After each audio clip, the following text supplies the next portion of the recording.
A fraude satânica prova ser uma poderosa e motivadora força para o mundo. Muitos dos líderes espirituais aceitam este grande impostor, bem como o falso sistema de adoração que ele propõe. Com a intensificação das calamidades, líderes religiosos creem que o tempo não mais pode ser desperdiçado em convencer o mundo a aderir às doutrinas desse Messias contraventor. Aqui está a paciência dos santos. Aqui estão aqueles que guardam os mandamentos de Deus e a fé de Jesus. Nem todos serão enganados. Poucos serão aqueles que entenderão que a Bíblia havia alertado sobre esse incrível enganador. E eles sabem que o objetivo deste falso Messias é desviar o povo dos mandamentos de Deus. Mas essa não é a primeira vez que Satanás se apresenta como anjo de luz. Quando Jesus foi tentado no deserto, Satanás apareceu a ele disfarçado como glorioso mensageiro de Deus. Mas o inimigo de Deus se revelou quando tentou a Jesus em desobedecer a palavra de Deus. Portanto, mais uma vez, usando a mesma tática, o mal tenta enganar o mundo a desobedecer a lei de Deus. Ninguém pode servir a dois senhores, pois odiará um e amará o outro, ou será leal a um e desprezará ao outro. O mundo chegou a um momento decisivo em sua história.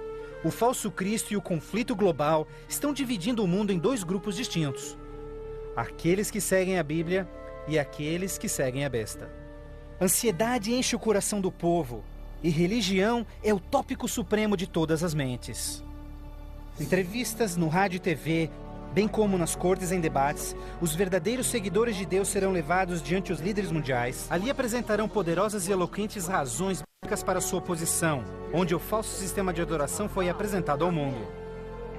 Os mandamentos de Deus e o que constitui a verdadeira adoração estarão ao centro de cada discussão. Movidos pelo poder do Santo Espírito, compelidos pelo argumento bíblico dos servos de Deus, milhares em todo o mundo converter-se-ão desde suas igrejas sem vida e se posicionarão junto aos impopulares, mas verdadeiros seguidores de Jesus. O que nos resta?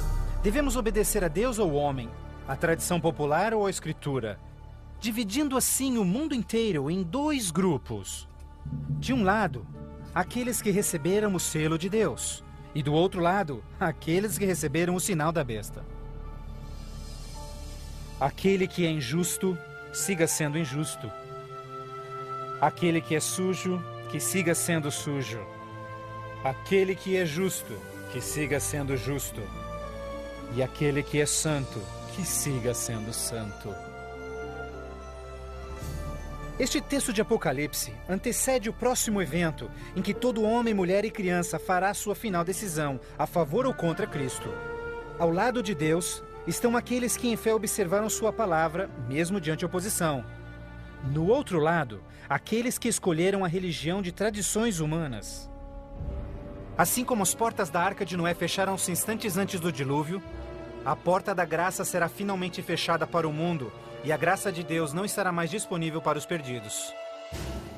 A segunda vinda de Cristo é iminente, mas primeiro, o mundo terá de atravessar as mais devastadoras pragas que jamais sobrevieram sobre a humanidade.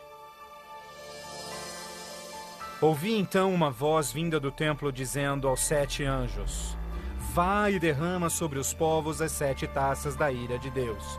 O primeiro foi e derramou a sua taça sobre os povos, e se viu uma ferida feia e dolorosa nos homens que tinham o sinal da besta e que adoravam a sua imagem. A esperança começa a ser massacrada quando as 7 pragas do Apocalipse 16 começam a cair no mundo numa sucessão rápida de eventos. Estes serão os mais horríveis flagelos jamais vistos pelo homem. A primeira praga será extremamente dolorosa e provocará desmaios e agonizante sofrimento aos perdidos.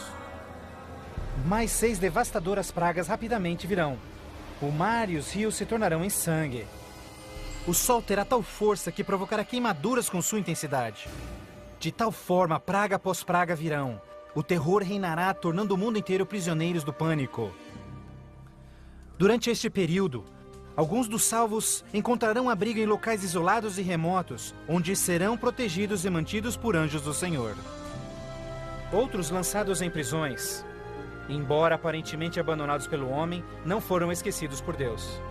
Os fiéis de Deus estarão protegidos das pragas, da mesma forma como os filhos de Israel foram preservados durante as pragas que caíram no Egito. Neste momento, os salvos passam por um momento de angústia em suas almas. O principal pensamento em suas mentes: estamos em paz com Deus? Finalmente, encontram paz em suas consciências, confiando nas promessas de Deus. Assim sendo, o dragão irou-se com a mulher e foi ao seu encontro para guerrear com os demais filhos dela, aqueles que guardam os mandamentos de Deus e têm o testemunho de Jesus Cristo. Persuadidos pelo falso Cristo, os miseráveis perdidos têm como única esperança para alívio das devastadoras pragas a eliminação daqueles que se opõem a eles. Então a decisão é tomada para caçar e exterminar em apenas um dia o povo de Deus que teimosamente apegou-se às Escrituras. Assim sendo, o campo de batalha espiritual tem aqueles que seguem as tradições humanas e adoram a besta contra aqueles que amam a Jesus e obedecem os seus mandamentos. Esta é a batalha final do Armagedon, o mundo perverso que chegou finalmente ao limite da paciência de Deus. E finalmente o momento em que Deus entra em cena para resgatar os seus filhos fiéis.